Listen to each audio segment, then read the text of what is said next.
what kind of courtship advice do you give your kids who are old enough? Oh my gosh. Love that person all the way.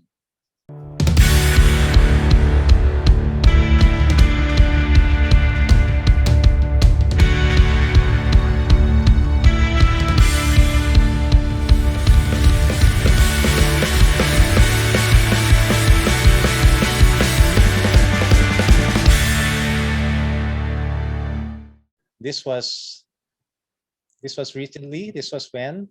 That was our 25th year. So anong Yes, with our kids. They all celebrated it with us. So. 3 years ago, bale. Oh. So actually, before Peninsula yan. we started this Zoom with you guys, our daughter, si Ella, just handed us a card. And she said, while Christmas is coming, your anniversary is gonna come first, and we have booked you in a resort for an overnight stay so that you can enjoy your anniversary. No choice. Reserved na raw. Reserved na. Talaga? Pinapaalis na kayo? Wow, ang Yeah. sarap niyan when it's the kids now treating you, or ano ba yung Exactly. Yeah, they always really pamper us with these things, and they really enjoy seeing us go out on our dates. Nag-start kasi ito nung maliliit pa sila. We will go out on our weekly dates. Tapos during the time na nag-uumpisa pa lang kami mag-date regularly away from the kids, sinasabi nila, huwag na kayo umalis, we'll prepare something for you. We'll prepare a nice dinner, and then we'll have a spa, we'll take care of you, ganyan. Tapos later on, sabi nila, you know what? You should date. You should not miss out on your dates because we really like it when you go out on a date. So they also surprise us in these kinds of ways. Kakatuwa. Yeah. Why do you think the kids like seeing you go out on dates? I think they see the result. we're happier. We're happier and more relieved and more relaxed after. So they have better parents when their parents date. So these are the kids. Can you introduce them? Of course, Ella is there. She's 25. Okay. That's where's Ella there? Nakikita mo ba yung? Oh, Ella. Ella, ito sa katabi ko si Ella. Oh. Tapos si Benjamin. Benjamin is the 4th. Okay, he is 20. Okay, tapos Solana. Solana is 10. Donnie's 23. And Hannah's 22. Hannah is 22. Or going back to love, what kind of courtship advice do you give your kids who are old enough? Oh my gosh. Love that person all the way. Okay. So at first that shocked them. All the way? Ano yun? That all the way? Diba pag sinabing all the way? Oo nga. Pero at least maganda yon. I got their attention, di ba? So ano bang love? To do what's best for the other person. Right? When you do what is best, like Jesus died for us, what is best you will do, you will sacrifice for what is best. And if it is such that you realize na hindi pala kayo bagay, that you don't bring out the best in each other, alam mo yung gano'n na hindi kayo para sa isa't isa, dapat kaibigan lang, not any further, then you do what is best. All the way means say goodbye. And that has been actually a very good piece of advice that they've passed on to each other. To do what's best for the other person, even if it means saying goodbye. So, ako yun ang natatandaan ko. That means you allow them to have girlfriend-boyfriend relationships? Yeah, well, si Ella pa lang naman talaga yung merong boyfriend for 5 years na, and her boyfriend actually became friends first with Anthony. Kung ano yung guidelines and ano yung gusto ni Anthony for the relationship, game siya. Alam mo, I want to clarify ha. I think when the kid turns a certain age, whether you like it or not, choice na nila yun eh. Diba? What's the allowable age to have a... Wala nga eh. Walang allowable age eh. Wala. Okay, if you wanna allow, diba 18, 21 ba yan? You give them guidelines. Diba? Pero after 21, whether you allow it or not, that's their choice, right? Of course. Pero maganda, ang maganda kay Ella, for example, even if there was no need to ask for permission, she wanted her boyfriend to meet us, and she wanted our blessing first. That for us was ano. Yeah, that's special. It's Oh, very iba yun. special. Iba yun. Yung, I wanted to meet my dad first. And he also wanted to do what was right. Diba? So ganun yun. I think when you give them their freedom, not naman all the time, but most of the time they'll come back to you.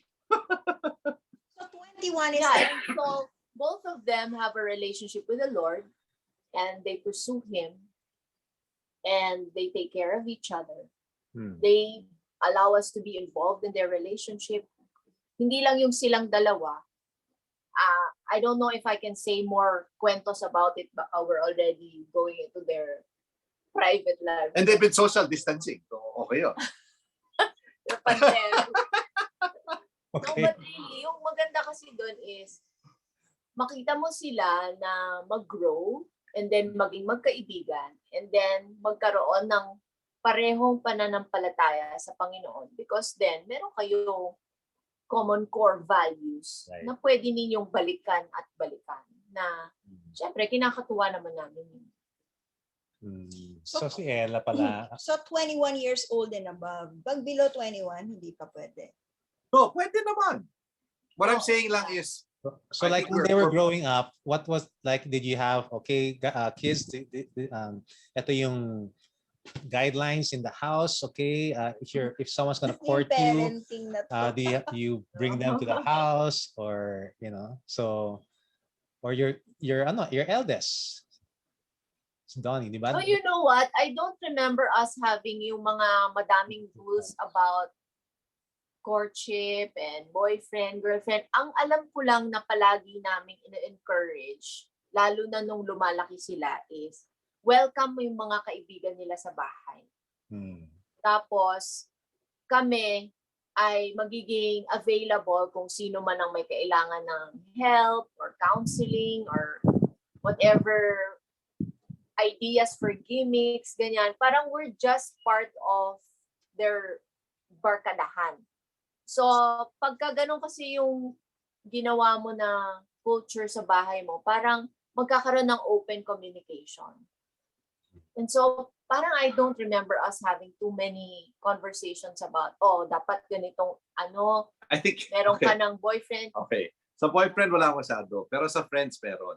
Oo. So, kung lalabas, for example, alam nila to, as young as, I don't know, even before teenage years, if you're going to be invited to go out, okay, and you're going to ask permission, where are you going?